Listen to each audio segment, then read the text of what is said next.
BJP AIADMK கூட்டணி அமையலமா June முதல் வாரத்தில் இருக்கிறோமா ஜூன் முதல் வாரத்தில் அண்ணா திராவிட முன்னேற்ற கழகம் மற்றும் திரு பழனிசாமியோட நிலைமை என்ன எல்லாரும் விமர்சனம் பண்ணாங்க இல்லையா நான் பண்ணல எல்லாரும் பண்ணாங்க போயும் பிஜேபியில் கூட்டணி வைக்கல இன்னைக்கு நிலைமை என்ன விஜய் கிட்ட இருந்து ஏதாவது சிக்னல் வந்திருக்கும்னு நினைக்கிறீங்க ஒரு காமன் மேனா சார் தொடர்ந்து மீடியாக்கள்லாம் வந்து என்ன பண்ணுச்சுன்னா ஒரு காமன் மேனா என்னோட வியூவை சொல்றேன் தொடர்ந்து மீடியாக்கள் என்ன பண்ணிட்டு இருந்துச்சுன்னா இந்த ஞானசேகரன் வழக்கா இருக்கட்டும் இது எல்லாம் அந்த டாஸ்மாக் ஊழல் விஷயங்களா இருக்கட்டும் எல்லாத்தையுமே மறைச்சிட்டு தொடர்ந்து அதிமுக இருக்க சிக்கலையே பேசிக்கிட்டு இருந்தாங்க. அது ஒரு பொதுமக்கள் வியூல இருந்து நான் சொல்லணும்னா இருந்தா அது மக்களுக்கான மைனஸ் வீக்னஸ்ன்னு பாக்குறேன்.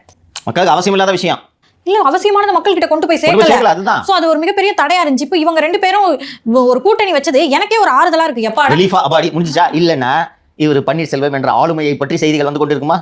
தேர்தல் ஆணையத்தில் மனு முடங்குமா இரட்டை இலை அதெல்லாம் வரது இல்லை. எங்க போச்சு பன்னீரை பத்தி நியூஸ் எப்பயா பார்த்த கடைசியா? ஆக்சுவலா நியூஸ் சேனல் தான் வந்து இப்போ டிபேட்டுக்கு ரொம்ப பஞ்சமா வைக்கிறாங்க. எந்த டாபிக் எடுக்கிறது திமுக எதிரான டாபிக் தான் எடுக்க வேண்டிய ஒரு கட்டாயத்துக்கு தள்ளப்பட்டாரு.